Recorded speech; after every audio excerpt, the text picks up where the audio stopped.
Welcome back to another episode of Behind the Stage. This is where I get a chance to annoy some people and ask them questions about helping produce an event or a stream. And this time I have the wonderful Esteban, also known as TheBesteban on Twitter.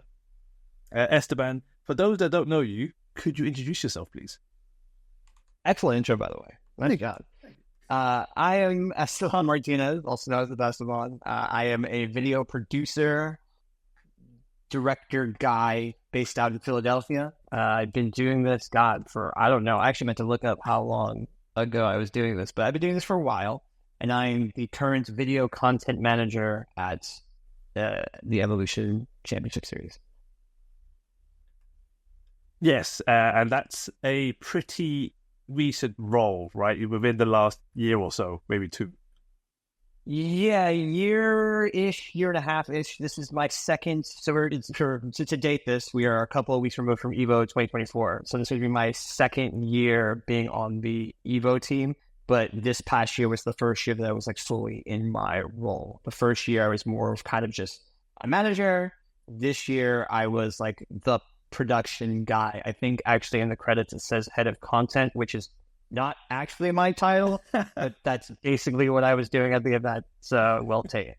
We'll take it. Well, I've got Kid Liquid coming up on this podcast eventually.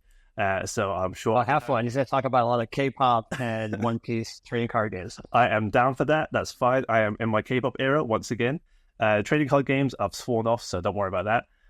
But you two can fight about being head of content, I'm sure.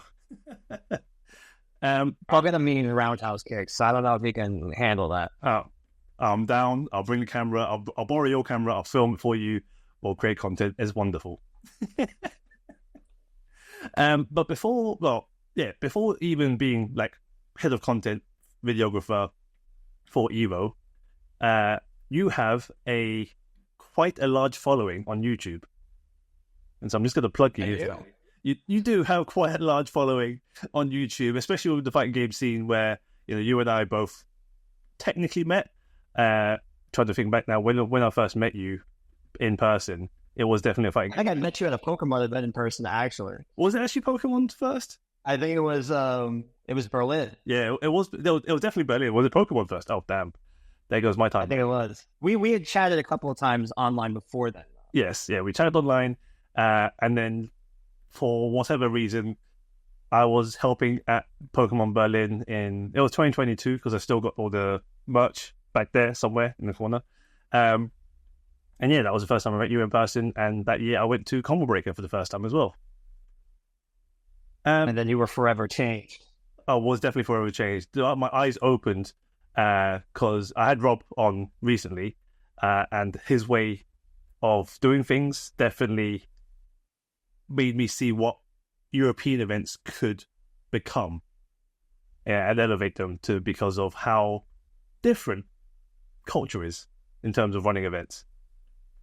But yeah, no, so you have a large following on YouTube, follower base, subscription base, and that channel is called Hold Back the Block. That channel is called Hold Back the Block. I was actually just looking up how long ago I started. 12 years ago I started that channel, which sounds absurd. But yeah, it is Hold Back the Block is a channel that's dedicated to telling the stories and history of fighting games and the fighting game scene. It has changed direction a couple of hundred times since I started. It actually started as like gaming and journalism blog where I just did reviews in college and then with a friend of mine. And then that friend went out to do different things. So I decided to take the name and make it into a fighting game channel because my first love is like fighting games. I've always loved fighting games. It's been like my favorite genre ever since I grew up in Brooklyn and started going to arcades. My mom used to take me to arcade and stuff like that. So just fell in love with the genre and I've always been interested in the scene. So because I like to turn all of my interest into projects that then control my life, I took that interest and went to East Coast Throwdown 4 was my first ever event that I went to personally. I've been to a couple of like small locals and random like fighting game events, stuff like that to play. But East Coast Throwdown 4 was like the first real like tournament. Yeah. FGC grassroots tournament that was it. major, I guess you could call it. Yeah. And I went there with a camera. I just bought a 5D. It wasn't a 5D. I moved up to a 5D Mark II, but it was a cheap Canon camera, DSLR, started DSLR. And I went to that event and I was doing interviews. And a friend of mine, Sean, he was going to help me do interviews. But I don't think he realized he was going to be on camera as the host. So like right before I was about to do my first interview, he kind of just like ran away. So that forced my style of like this one-on-one kind of like the subject is talking to the camera. And I think that's what differentiated myself with a lot of people at the time. Because there were a couple of other channels doing interviews and stuff like that. But so yeah, my first interview ever was with Mike Ross. Oh, damn. East Coast 4. Yeah, I swing big, I guess.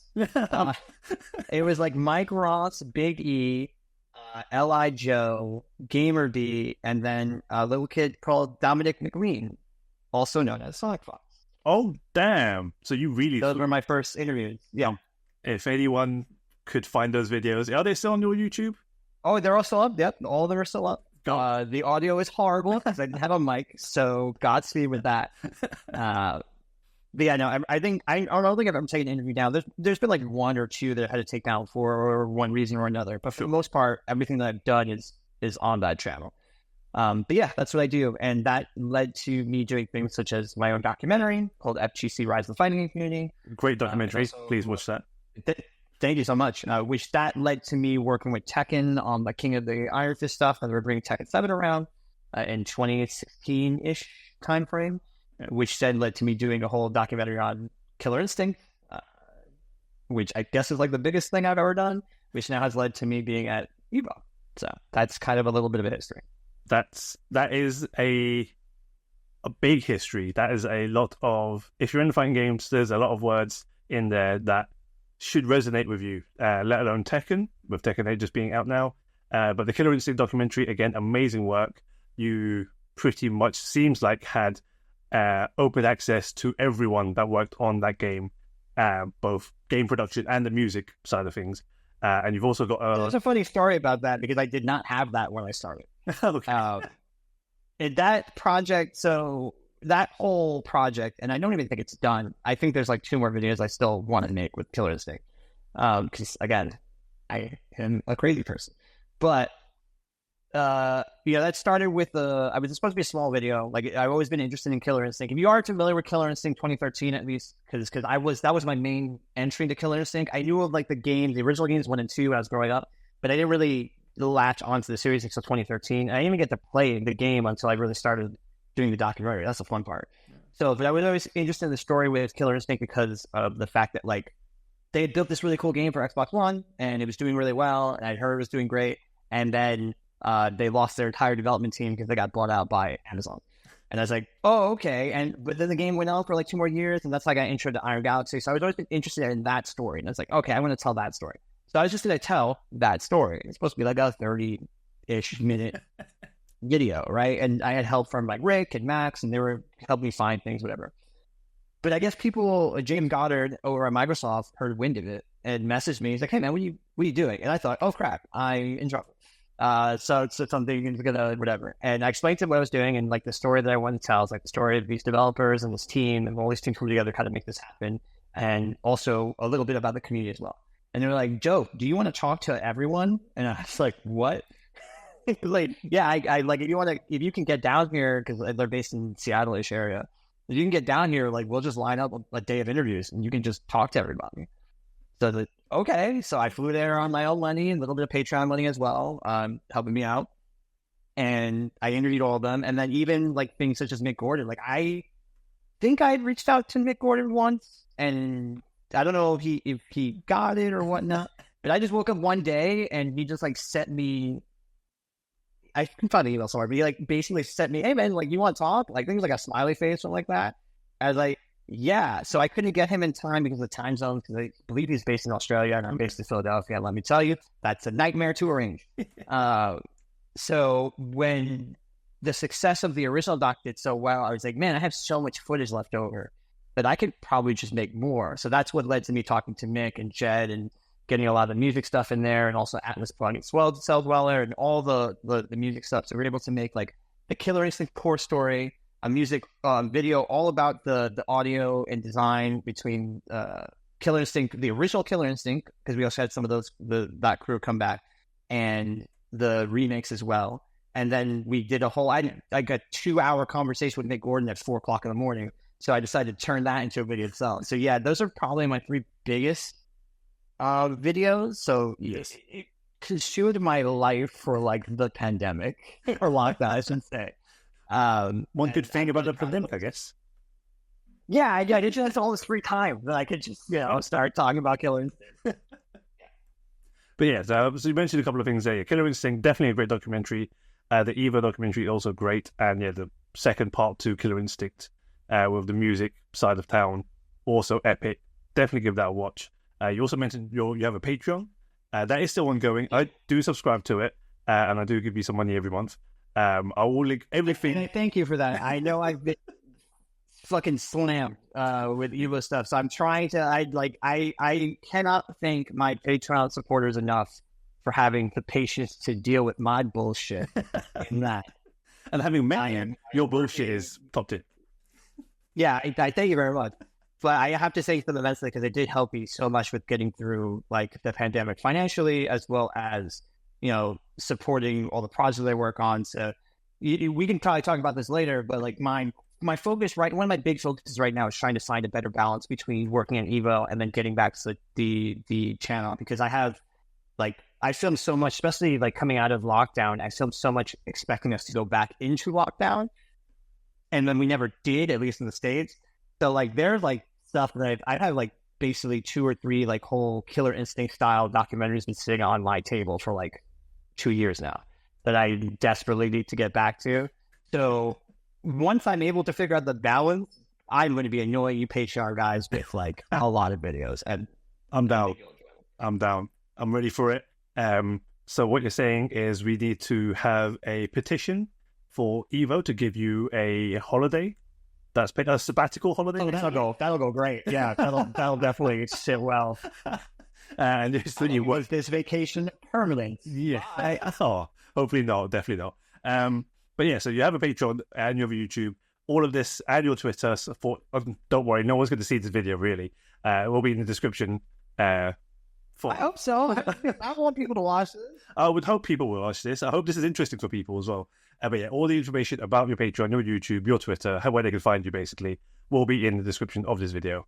So please check out Esteban's stuff, because he is a great guy. I give him shit when I can, but it's very rare because you are so busy. So really, that kind of skips my next question really of what you are known for, because I think we've just covered that. Your YouTube, Hold Back to Block, with an amazing logo, because you redesigned it just before the pandemic. I did. So yeah, the redesign was from Drewface. Drewface actually did that. So I redesigned it. We might redesign it again soon. I like the logo a lot. I kind of missed the stick. I used to have like a stick motif to it. And obviously that I might bring that back in some way. Sure. But I don't want to redesign anything until I'm getting into a steady flow. Yes. Yeah, of course. But I do like all the logos. I made the first one myself in a coffee shop. Oh. That's where we all start. Because there's no graphic design or principle to it whatsoever. I mean, you see the podcast right now. I did this in 5 minutes after thinking up this idea. Actually, after reading your tweet, which inspired me to create this podcast series, to then 5 minutes on a bus to doing this design overlay. So don't worry, graphic design is also my passion. Hey, man, it looks good to me. Oh, thank you. So yeah, so we've covered what you're most known for: documentaries, Hold Back to Block, and all of that fun jazz. What I really wanted to talk to you about, Esteban, is Combo Breaker. We could talk about EVO as well and the team you built out for that. But the work I've seen you do in person has been Combo Breaker, so I can't really comment on the EVO team. And you've built out an amazing team. You've done a lot of work yourself. That team has grown a lot. So, like, for the people at home, what is your role, or what was your role 2 years ago at Combo Breaker? I mean, it's still a similar role. So, like, it's very interesting because the funny game scene is growing to crazy levels, right? Let's just stop saying crazy, but it's growing to massive levels of, like, we have a bunch of influx of new fans, especially with all these new games, and we have players that have been in this scene for 20 years, et cetera, and like it's getting to this wild level. So like I met Rick Fire, I always say his last name wrong, but I met Rick through the Tekken projects I did in 2016, 2015. In fact, he was the one that emailed me and was like, I think that's actually how I met Rick, was like he emailed me and was like, hey man, do you want to do this? And I was like, hey man, I don't know who you are. So I actually met him, I think, for the first time in the Bandai Namco offices. I might be thinking that wrong, but we met there, and I did a good enough job of that project. And through that project, and I guess my work ethic or whatever, he decided to give me work at Combo Breaker. The second or third year, I think, he started running it, because it used to be UFGT, and then he did Combo Breaker 1 year, which I didn't attend. And then I think either the second or third year after that, I started to attend. And that was mostly like just video coverage, all that kind of stuff, make some videos. And I worked with him and a couple other people like Eric, and other folks, some of the folks that I work with now.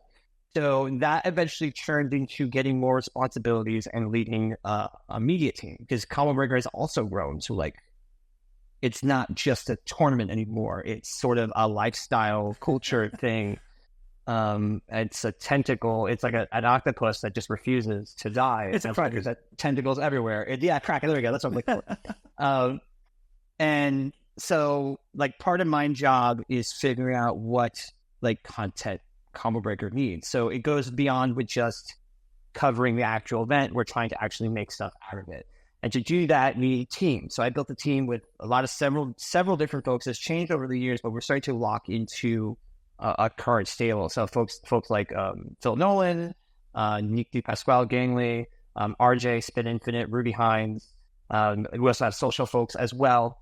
So like Kid Liquid Chris and Trevor. So like we have like this kind of close-knit team, and it's our job to kind of represent not just Combo Breaker the weekend up, but also fighting games through the lens that is Combo Breaker. So like things such as merch and community activities, and Combo Breaker runs 70,000 different games. So trying to represent not just the current line of the fighting games, but the past and future, but things such as indie titles as well. So it's sort of kind of taking all the things that is Combo Breaker and distilling it into content and video and all this kind of stuff. I think I definitely lost track of your question, so I'm just kind of rambling. So if you want to focus this, that's perfectly fine. No, that is good history.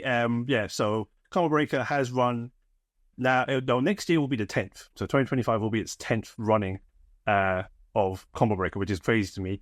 I joined, apparently, I guess it seems like I've joined on the 7th year of actual Combo Breaker.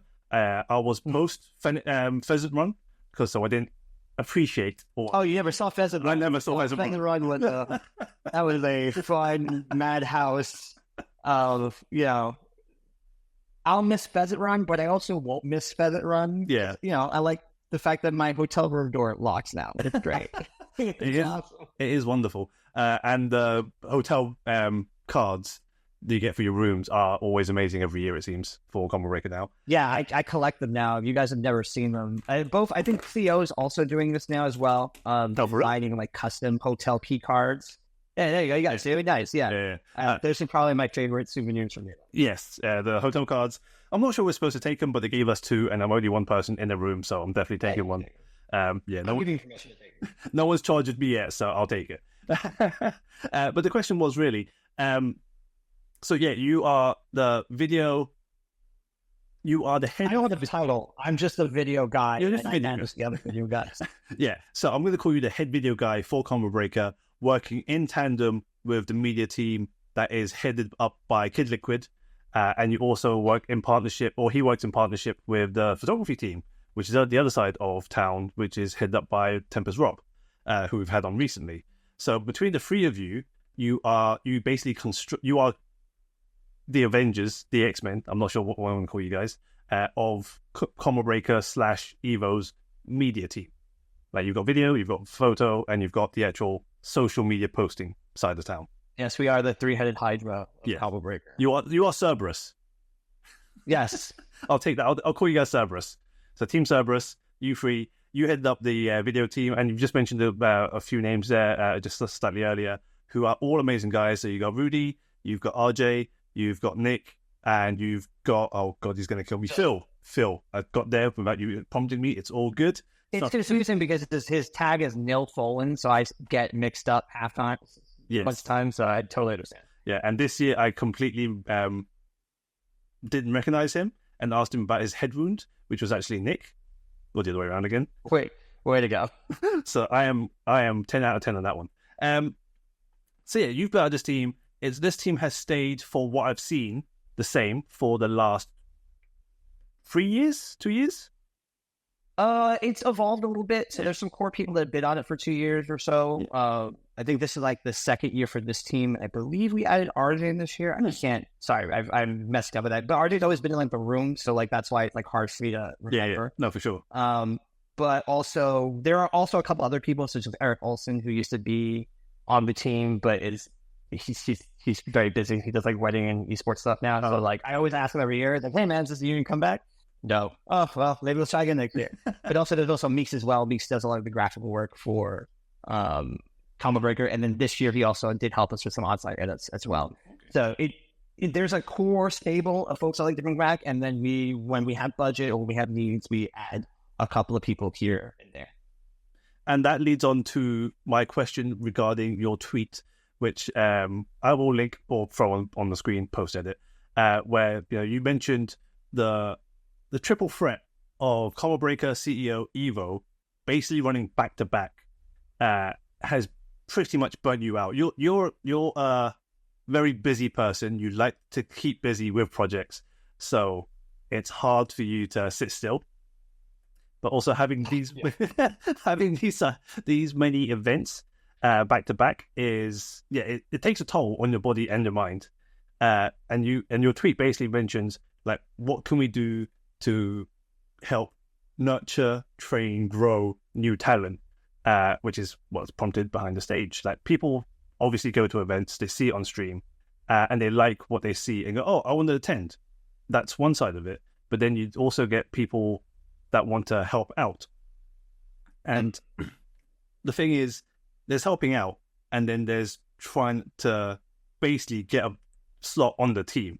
And that's the second part of the question. The first part is, what do you think is one way, and I'm going to drop this on you, of one way of helping people nurture and understand that, we need video guys, we need stream directors, producers, to help events run.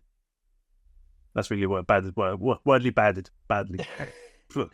Yeah, I got the general sense. I think it's difficult because I don't think a lot of people, and maybe this is because I work with Rick a lot more closely now over the past couple of years, but I don't think a lot of people look at like the wider needs of the scene as much as they should. Like, everyone is kind of, and it's more like everyone's kind of siloed in their own specific things, right? So like commentators, up and coming commentators want to be commentators, right?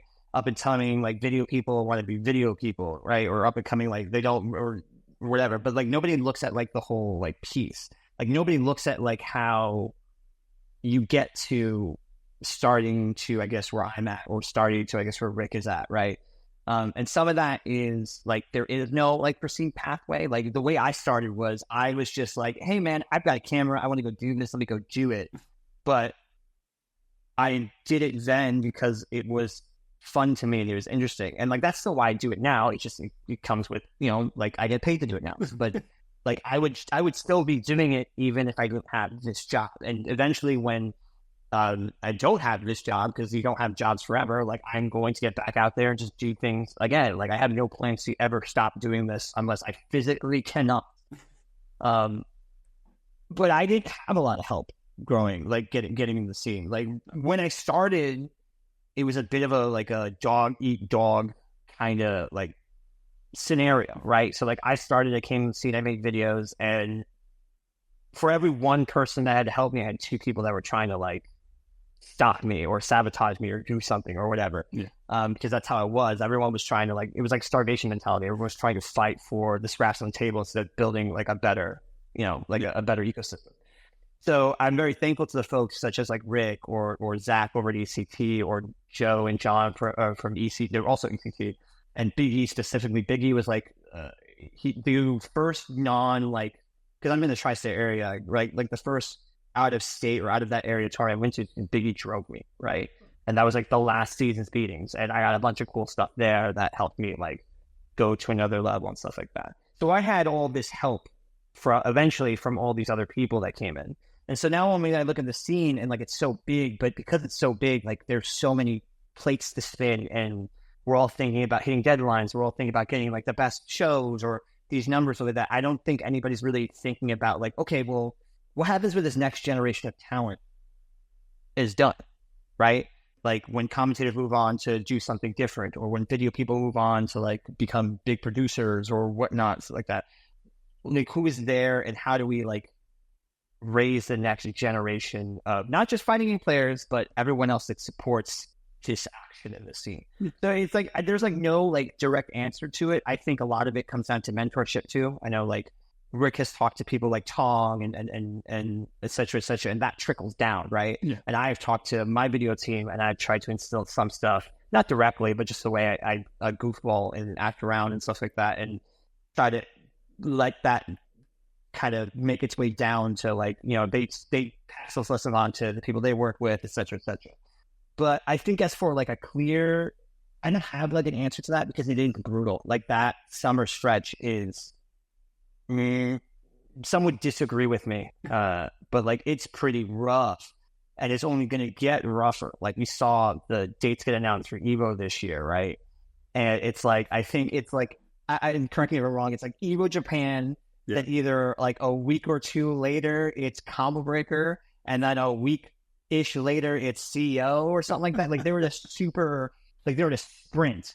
Yeah. So it's like, man, this got even like rougher. Yeah. So thankfully Evo Vegas has been pushed back to August, if I believe, right? Okay. If I remember correctly. So there's a little bit more of a breathing room, but it's one of the reasons I made that tweet because a lot of the same crew works all three of those events.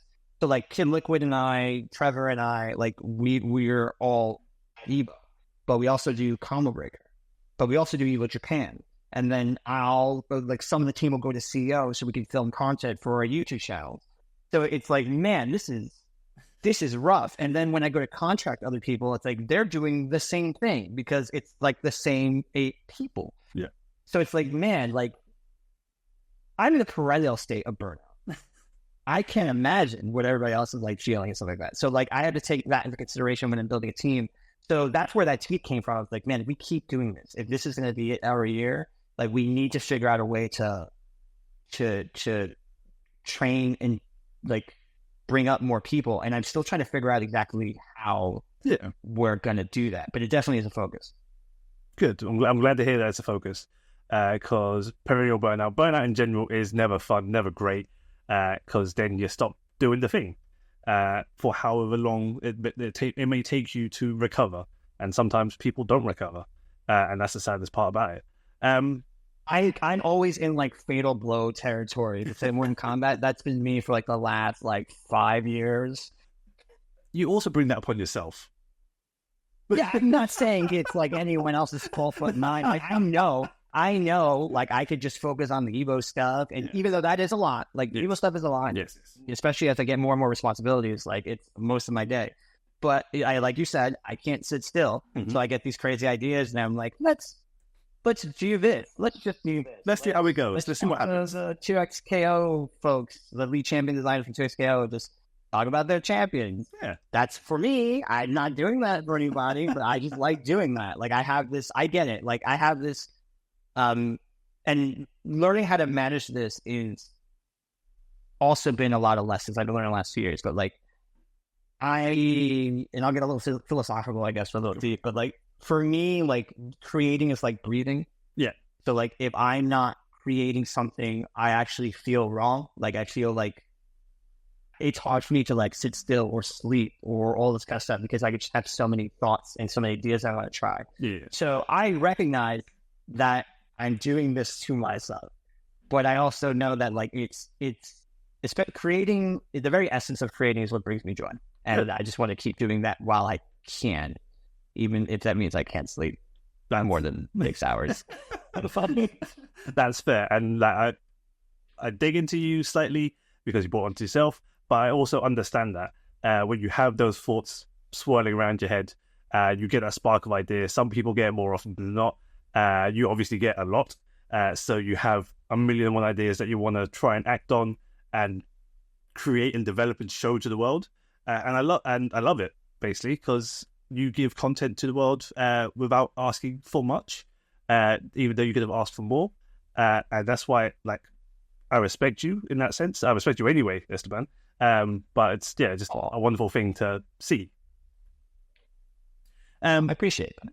Good, I'm glad, because as much as we joke, and as much as we joke online, as well as whenever I see you in person at Combo Breaker, it's all love. It's always been love.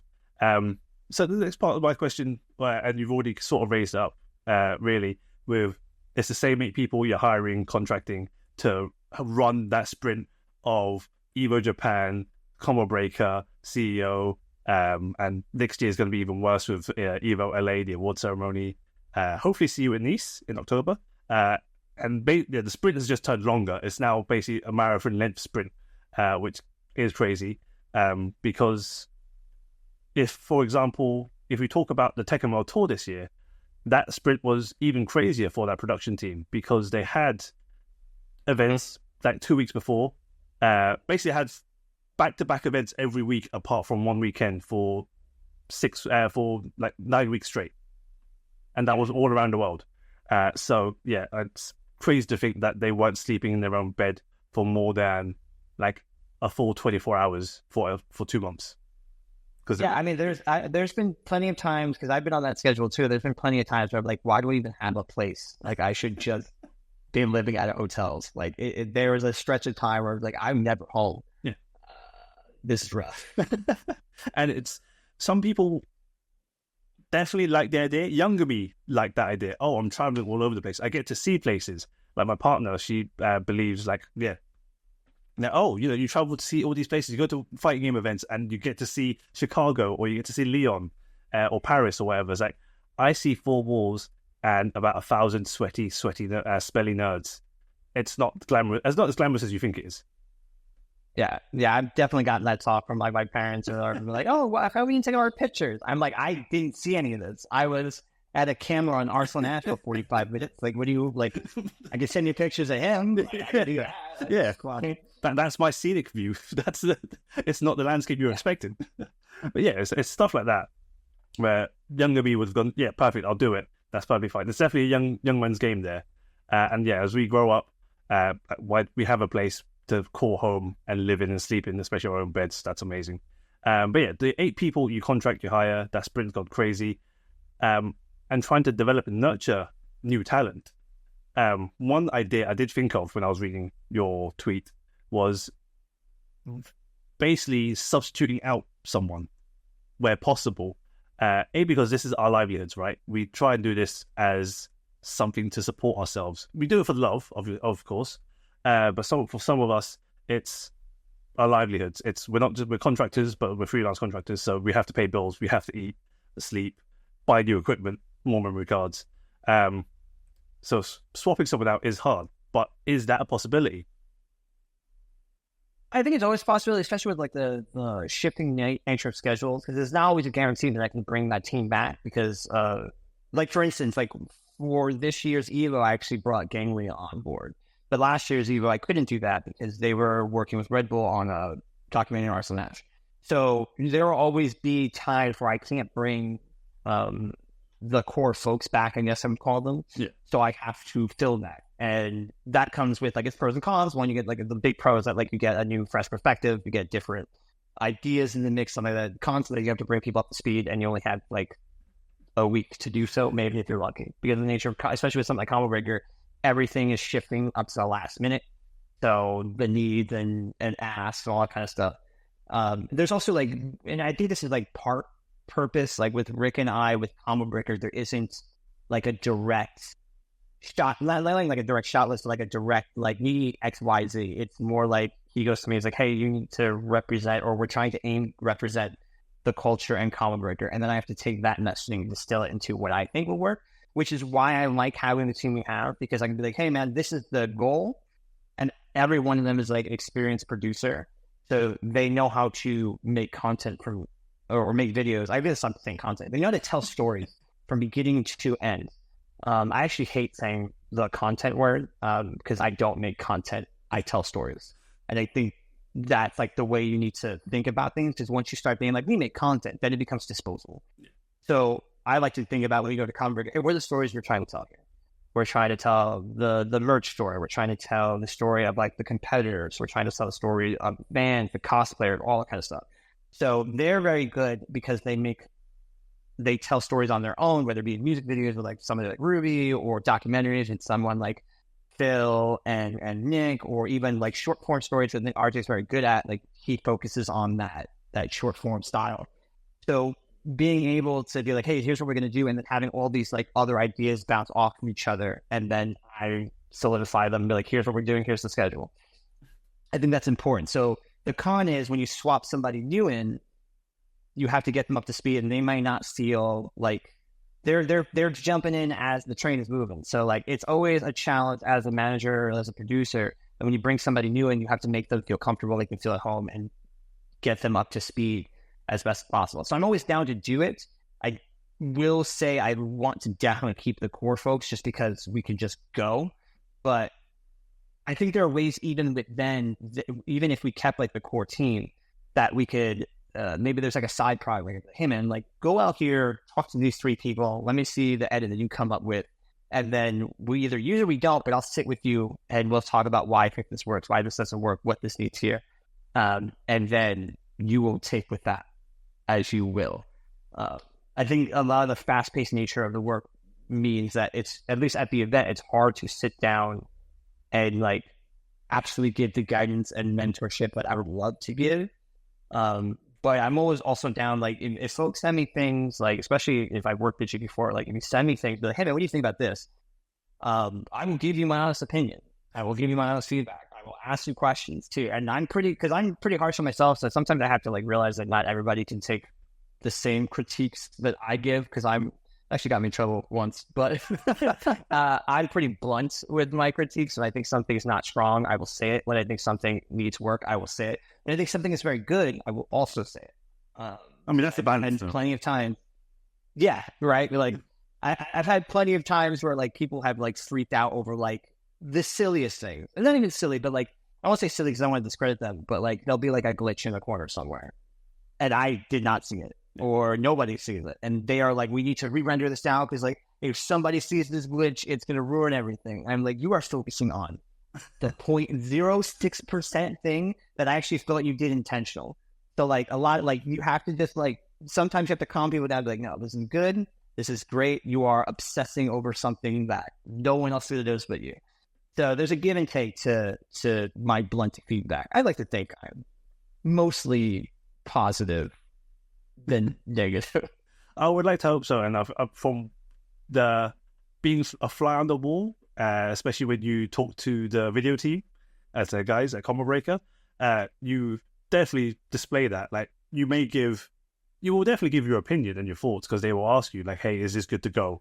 And they might be focusing on a single frame that's slightly out, and you go, what? That's a frame. That's like 1/60th of a second. No one's going to notice that. That's just go. Like I'm not re-rendering for 45 minutes or whatever just for that one frame. Hopefully it's not that long, because Jesus. But yeah, I'm going to start questioning your equipment if a 3-minute video takes 45 minutes to render. Yeah, I'm running Windows 95 on Adobe Premiere, like version 2. Thanks. Yeah, how did you get in the room? I did security lets you through the door. No, security is pretty good at Combo Breaker, so we're right there. But you sneak in. No, I'm joking. No, don't sneak into Combo Breaker. It's not good. Don't sneak into any event, to be fair. One thing I like to say to a lot of people, support your locals. It doesn't matter what your local is. Combo Breaker technically is local to the world. Pay your dues, pay, get in, support the venues, support the event, and you get bigger and better things. Yes. And you saying like people can send you stuff, that's always a dangerous game, right? People can, you might get suddenly flooded with. You can send me stuff. It does not mean I'm going to watch it. There we go. Thank you. That like I am very protective of my time. So if you send me something and like I have the time to watch it, I will watch it. But if I don't have the time to watch it, I will tell you, hey man, I don't have it watch this right now. I would try to watch it at some point, but if you're waiting on me for feedback, don't. It's just like if you need to finish this thing, just finish it, and then we can talk about it some other time.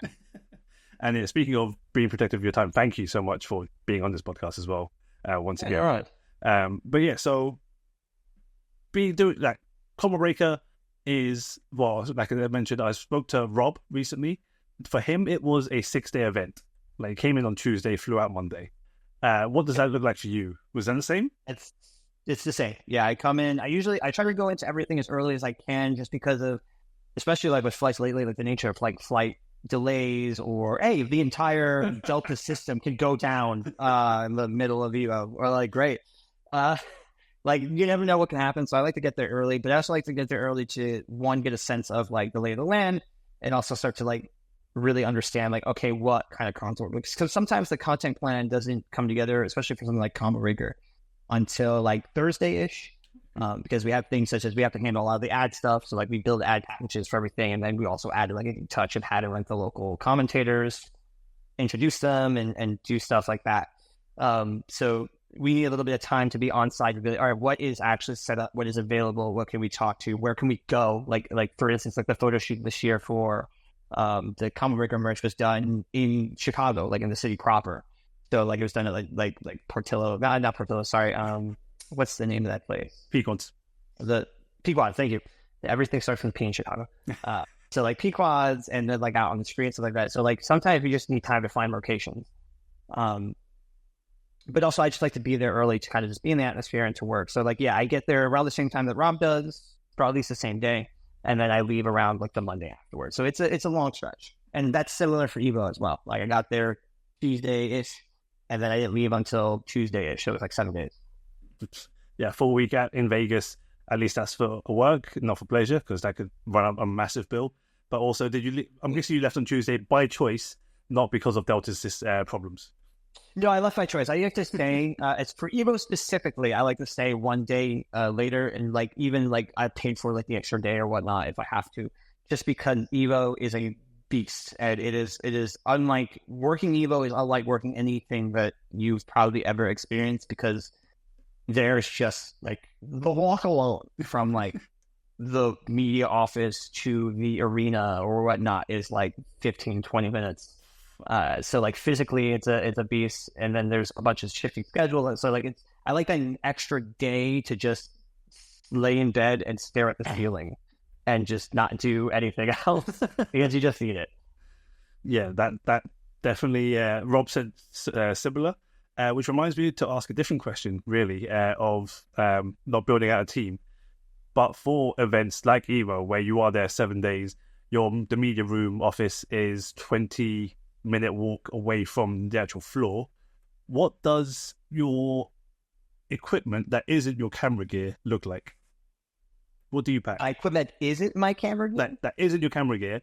Like, so shoes, socks, clothes, like, yeah, do you buy anything special to basically work EVO, to work on the floor? I don't think I'd buy anything special specifically for EVO. I think I'd buy things with just the overall video job in mind. So like I like a good pair of sneakers, and not just like a good pair of like whatever, like sneakers that they look nice, like a good pair of sneakers that I can actually move in. So like right now my current pairs are Okas. Like I swear by those. I like this a lot.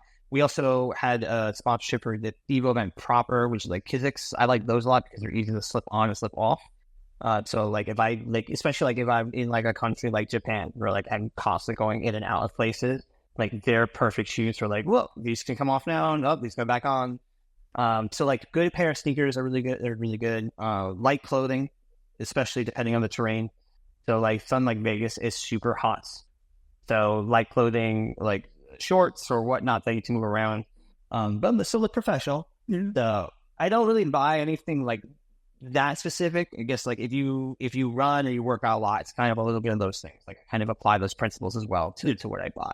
And then for equipment, like I try to keep everything compact. So like obviously, so not to mention the camera, but everything around the camera. Like I usually don't use tripods. I stopped using tripods at this point, unless I have another producer, because carrying that back and forth is rough. So I usually stick to like one lens and something, a handheld setup.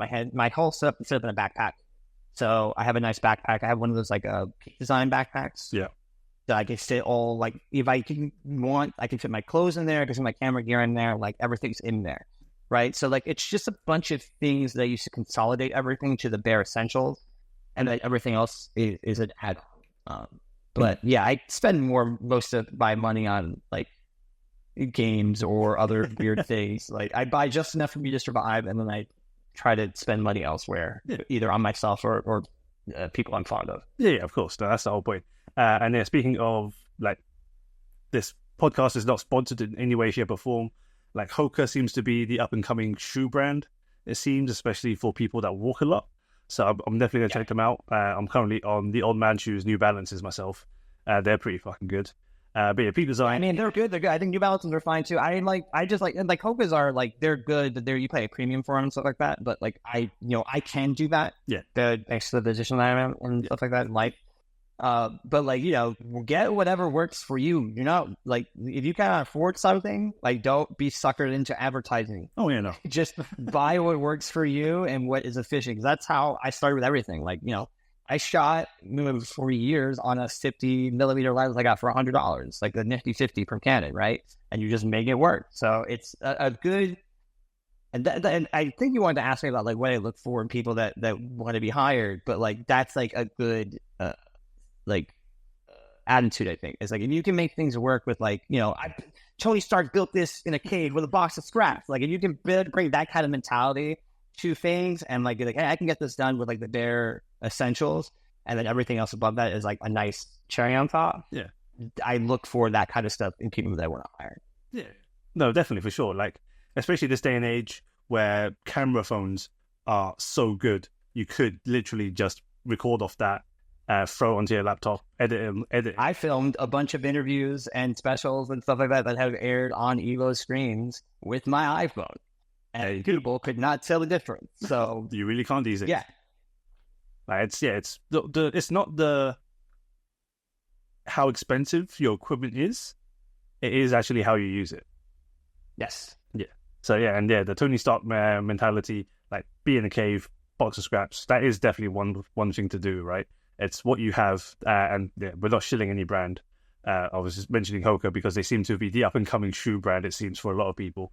But I will swear by Peak Design. I'm a Peak Design fanboy, and before I got my Pelican case, I was telling Rob actually when I first went to Combo Breaker, I only had the Peak Design bag, so all my camera gear, my laptop, my clothes was on that one bag, and that's all I took to the States from the UK. And I was also staying off-site that year I was working with you guys. So after every day, I had to pack up and take that rucksack and walk across the pond, literally, because there was a pond behind Combo Breaker venue, to my hotel. And tell you that my shoes, I needed new shoes after that because that was a lot of steps. Yeah. The wear and tear. I've never realized how like fragile sneakers can be when you just abuse them. When you just keep walking. Like I actually bought, and I blame Margaret for this. I actually bought for the first time like a sneaker cleaning kit. Oh yeah. So after like big events, like I have to do it tonight actually with after EVO. It's like I just cleaned my sneakers. I'm like I gotta make these babies last. I can't. Yeah, you can't buy shoes every event. Stretch them as far as I can because especially like Hokas, they're pretty pricey. Oh yeah, and I was looking at them. Yeah, they're 150, 200-ish minimum. That's a lot for a sneaker. Oh, 100%. But they're like when you put them on for the first time, I was surprised. I put them on for the first time. This turned into a Hoka advertisement. Put by the first time, I was like, man, these feel like walking night clouds. These are great. I mean, so I'm just ruined. They can never go back. That's fair. No, that's I used to swear by Adidas, Ultra Boost, and then now I'm a New Balance. Okay. So yeah, I'm down to try new shoes. If I'm walking on clouds, especially whilst I'm working an event, it's a lot of steps. People don't realize like how many steps we do take. Like, I'm not sure if you have a fitness watch or anything to track your steps. Yeah, my phone said it did 30,000 a day.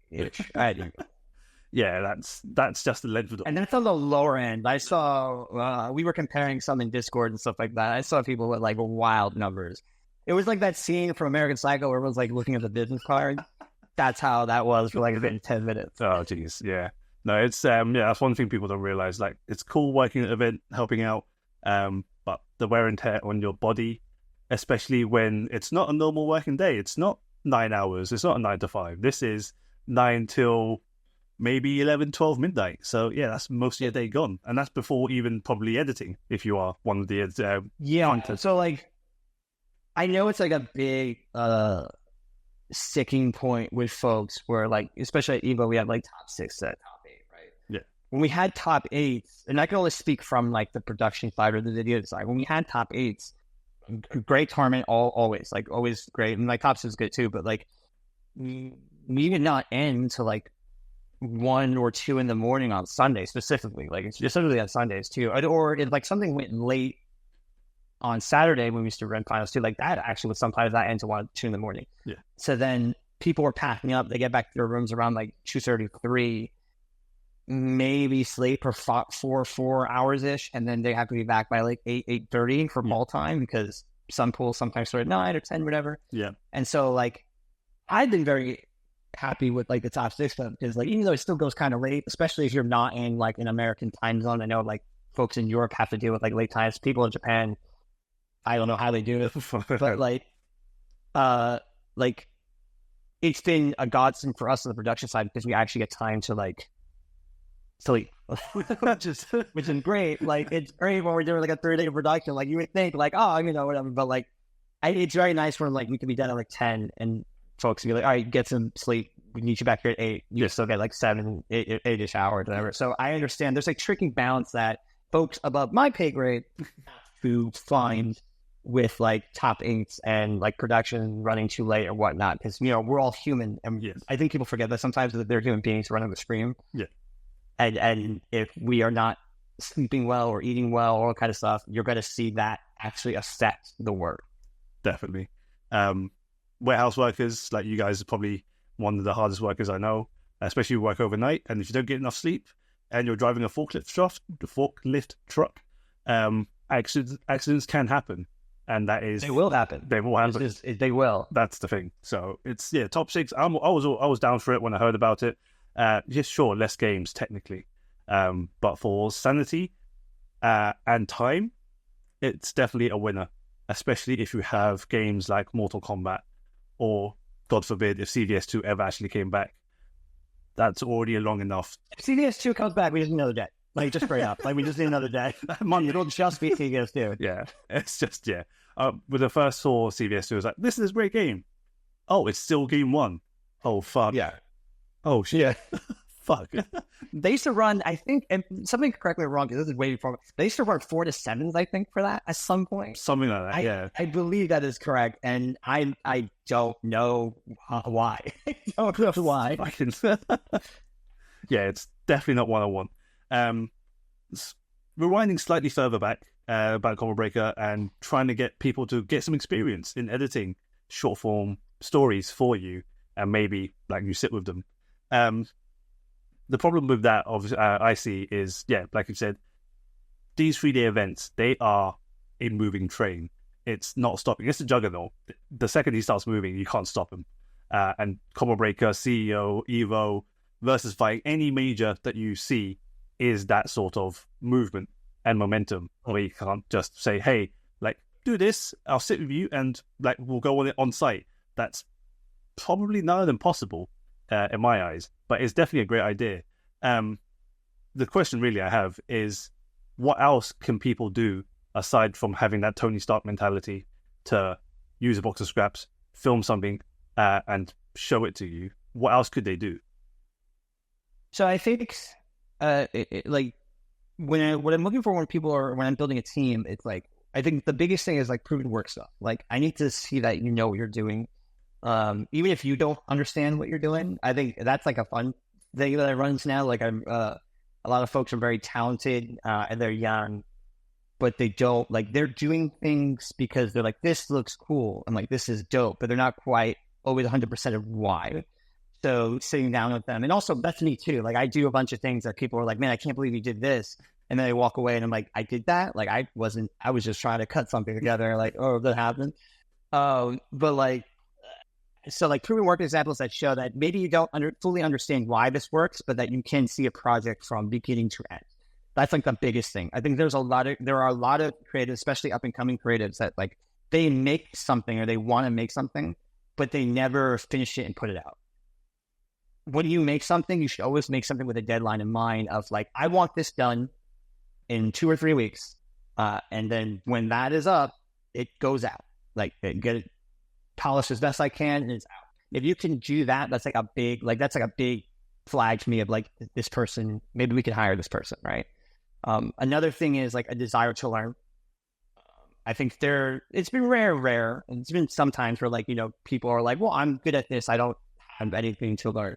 I think that if you don't come into this with your eyes open and your mind open, to learn some new things and kind of not be too stubborn where you can't shift your positions on certain things, because especially during events, like schedules are going to change, deadlines are going to change, the nature of workflows is going to change. So like if you were dead set on this thing coming out at 1 p.m., but I have to go, hey man, I need you to switch gears and focus on this, or I need you this at 12:30. You need to like cut this down to a way where we can get it out because of a sponsor obligation, or because the person that's paying us money wants it out at this time, right? Like you have to be able to adjust without like, we could talk about it after the event, but adjust without much like, hey man, like this is what we got to do. This is what we're going to do. Yeah. Less friction. Less friction. Like we can, like there could be friction. There will always be friction. Like friction will arise. Like that is a part of working in small teams, doing too much. Friction is always going to arise. But I like a good friction of like, the friction is like, oh, I don't want to do this because of X, Y, Z. I like the friction of I want to do more because I care about this.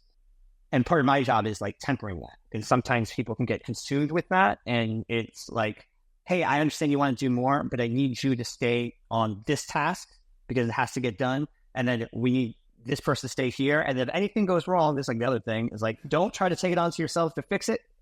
Tell me or tell somebody above me, and we will figure out the plan. Because once there are too many cooks in the kitchen, then everything burns down.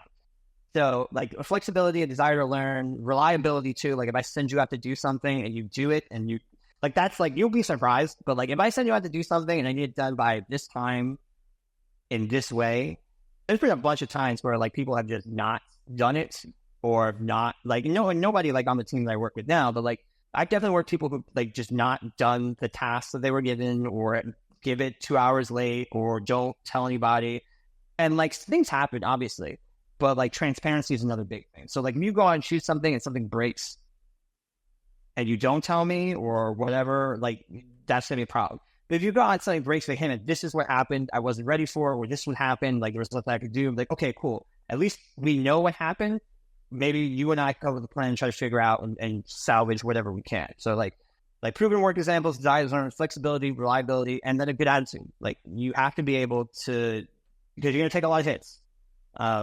Whether it is hits from yourself because something you were working on isn't at the level you thought it was going to be, and you're going to beat yourself up about that, because creators do that all the time. Like I mentioned before, like one little glitch and then they just lose hours at it because they're obsessing over it.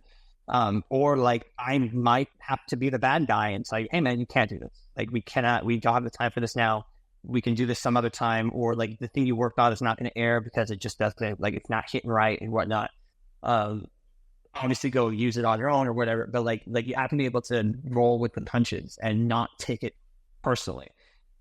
This is a challenge for myself as well, because I do take things personally sometimes, but learning to be in the position that I am now, especially with the EVO and stuff like that, and especially with Combo Breaker, like that stuff trickles down. So like I can be upset, I can be frustrated, I can feel like stressed out, but if I'm showing that stuff, it's going to spread to the wider team.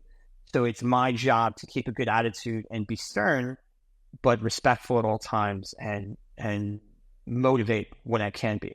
Because when you do that, and when you keep things light, you've been in that room, like the Combo Breaker room is like basically comedy. Like it's like a stand-up, like open mic night. That's what I'm looking for. It's like open mic night where like we are all comfortable with each other. We all know each other, what we're doing. And then we just like have fun, like making jokes and talking to each other and having a good time. That is the atmosphere I try to keep with everything I do, because I feel like creatives succeed best in that atmosphere. There's some creatives that need pressure. Like I work with folks that I know is like, okay, like this person shines best when they feel like their back is against the wall. How can I simulate that without actually putting their back against the wall? And without like actually them like having to work the last minute, which sometimes it happens, like unfortunately it's the nature of the job. But how do I best set up the environment where these folks will thrive? So like a good attitude is something I try to carry forward, and I hope that the people that I work with also have. So that's like my little like 5 or so bullet points of what I look for when I'm building a team or when I want to just work with somebody. Yeah. And like I've said before, like being the fly on the wall, being in that room, you definitely do elevate that room. You bring smiles out of everyone. And when it's crunch time, it goes silent. Everyone's working. Everyone's doing what they're supposed to be doing. And you're just basically being head chef. Like you are the manager. You just shout like, hey, we've got to get X, Y, and Z done and out by this time. Everyone goes, cool, done, let's go. And everyone buckles down. I've watched The Bear. I've watched The Bear recently a lot. So yeah, I'm running the expo. I'm sitting in the kitchen. I've still not seen The Bear. This is just personal experience. You need to go watch The Bear. I haven't ready it. It's lined up. I've got it ready. I've just finished the K-drama, so The Bear is on next. So I've got 2 more questions, and then I will give you your time back and like let you leave. Basically, last question, second to the last question is, what is the one thing you think people should know about working in these events, in any event, not EVO, not just EVO and Combo Breaker, but every event you've been to? What is one thing people should know before seriously considering, like, hey, I want to do this? This one is a little tough because there's like 2 folds to it, right? There's like what people should know if they want like a position like mine, because it's very different. It's a very different animal than what it is like if you want to be a creative. You want to be a creative in the space, you're going to work hard and you're going to get no real feedback or no real, currently, which is one to try to fix, like no real kind of reception to it. Like you're going to go unseen for a long time. Which has its pros and cons. Like the cons is that nobody like sees you like figuring out what you want to do and like really like getting to that perfect thing.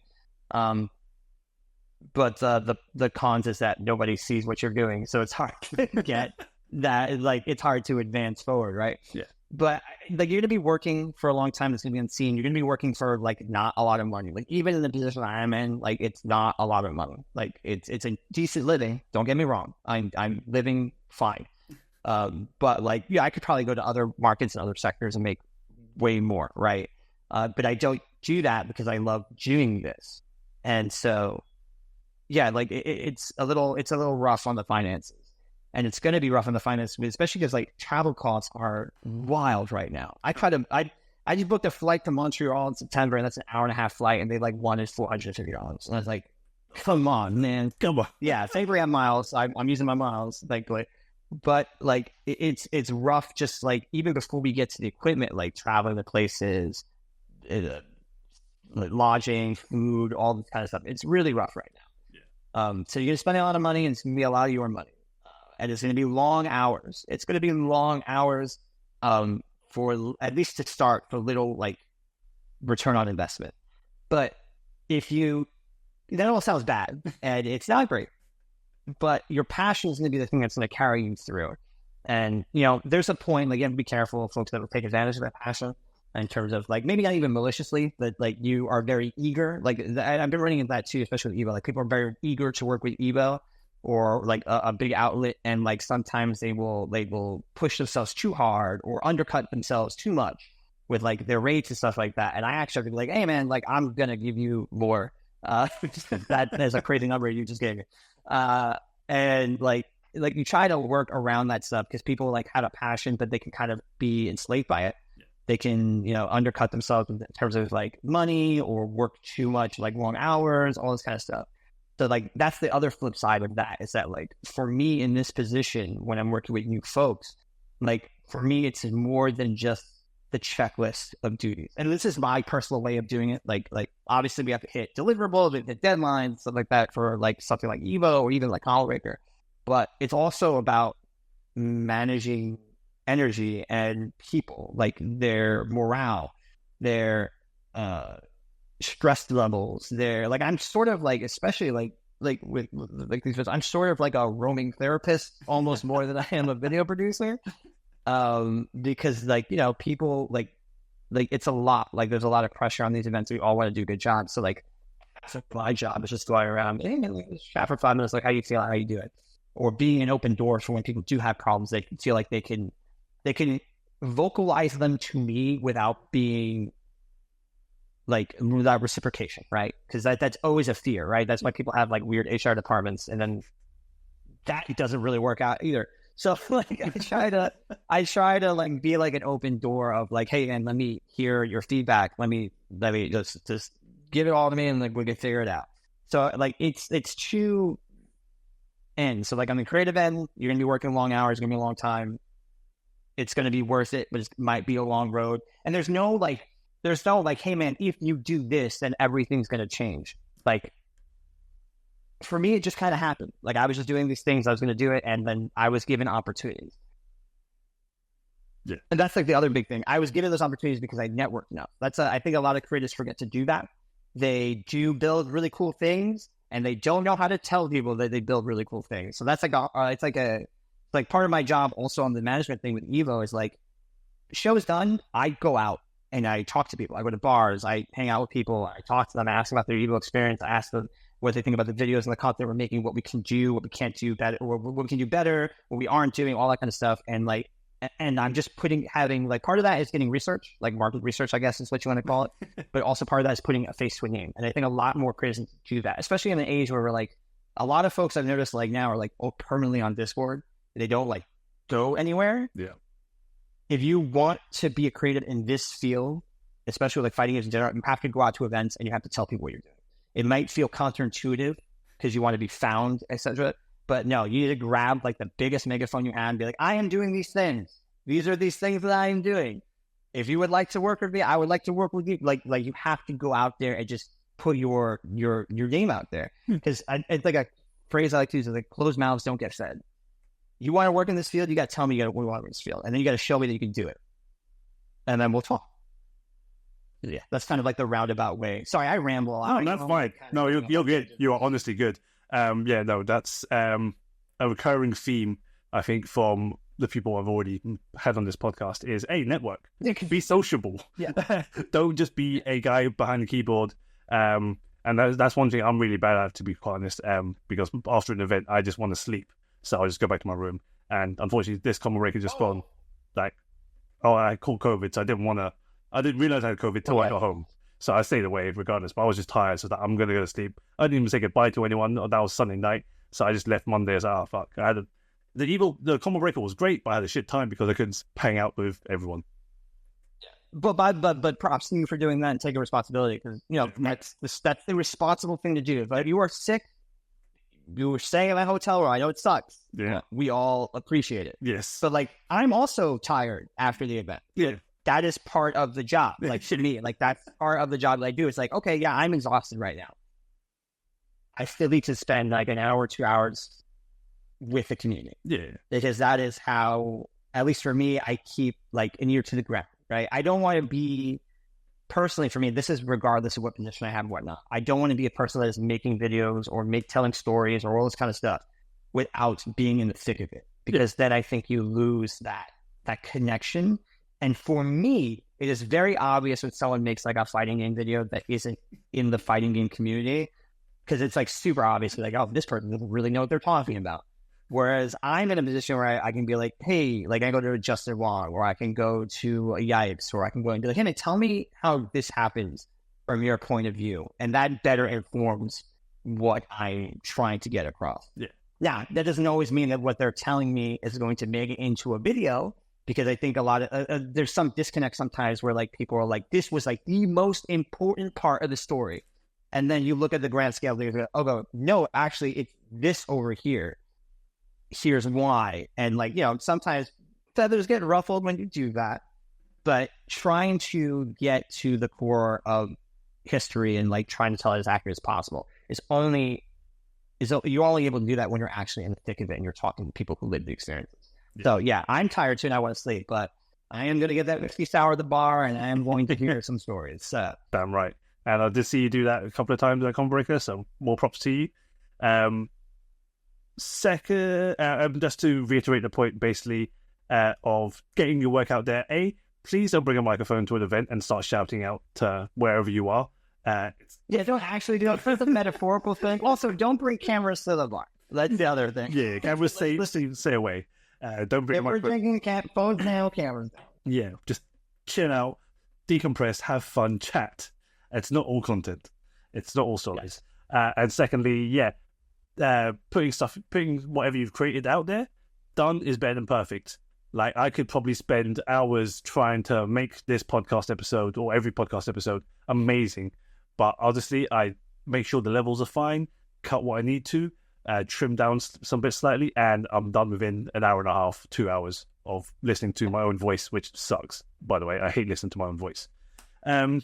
I used to do slam poetry. That's how I got used to it. Oh, really? Okay. Slam poetry. I'm going to have to get you back, and we're going to have a deeper discussion about your life, Esteban, because this is... I mean, I haven't done it in like over a decade, but yeah, that's how I got used to it. I used to just do slam poetry and then time myself, because there's like a time limit when you do it. Yeah. And then listen to how I was doing everything in like those 3 minutes and 10 seconds. So that's how I got used to hearing my voice. Oh, okay. Interesting. I'm not doing slam poetry. That's not going to happen. Final question. Because we're done here. I've got no more questions. Is there anything you want to plug? Anything you want to shout out? Say, the floor is yours. Yeah. So you can find me. You can find my personal stuff at youtube.com/holdbacktheblog. That's my personal channels where I make all my documentaries and stuff. I have a couple of cool videos that I hopefully will get done in the next week or so. So I have a couple of interviews from the Chick Halo folks. I have a couple of big docs sitting there. So that channel will hopefully moving forward get updated a little bit more regularly now that I have a little bit of my feet more are on the ground with Evo stuff. Speaking of Evo, you can follow our YouTube channels at youtube.com/EVO Events. That is the main Evo channel. That's where all our match VODs and stuff like that. That's where like the archive of all the matches that we have ever had at Evo are up there. And we're working on getting like new content up there, as well as older matches that haven't quite been seen or whatnot. So we're working on that as well. We also have a culture channel. This is the channel that we kind of explore the culture and make fun stuff like say jam eating Japanese food with Fudo and having a conversation. That is at youtube.com/EVOFGC. Those are our two main channels. Those are the channels that I maintain. And then you can follow me personally at x.com/TheBesteban. Sorry, I'm still getting used to saying that. That's kind of the main thing where you can hear me ramble. There's also x.com/holdbacktheblog. That gets updated every time I throw a video. I tend to not talk much on there because I just want that to be videos. But yeah, if you're looking to hear my ramblings about how we should have like a omelet cook-off at Evo, x.com/TheBesteban. Honestly, like I've said to you, on a rice, next time you're out in Japan, definitely give it a go. It's probably the best rice and egg combo you can get. Someone's going to come at me for this one, but I don't care. It's honestly the best. Hey, listen to me. I'll take your word for it. So I'm going to go try it next time. Give it a go. And lastly, I said final question. This is the final question. What's the next event? Push me luck here.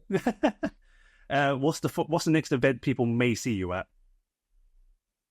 That is a great question because I don't know. We're like the twilight after Evo where I'm still kind of exhausted and also getting everything back. I think technically the next event I'll be at is Zelda Fun, which is a charity event with using Zelda games, but nobody else can be there because it's the closed event. But the next event I'll actually be at, probably ECT, probably East Coast Throwdown. If I think that is the next.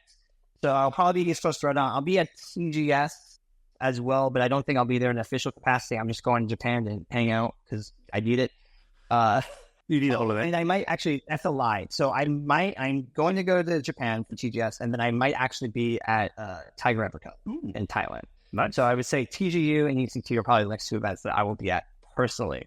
And then maybe Climax and Night, depending on a couple of schedule things. But even if I'm not at those events, you all should go anyway because they're fantastic. Indeed, exactly. Right, Esteban, I have taken up enough of your time. I've asked enough questions. Thank you again so much for jumping on and having this lovely chat. Hopefully you guys have also enjoyed it. Please like and subscribe whenever this drops. And I will catch you all later. Peace. Bye.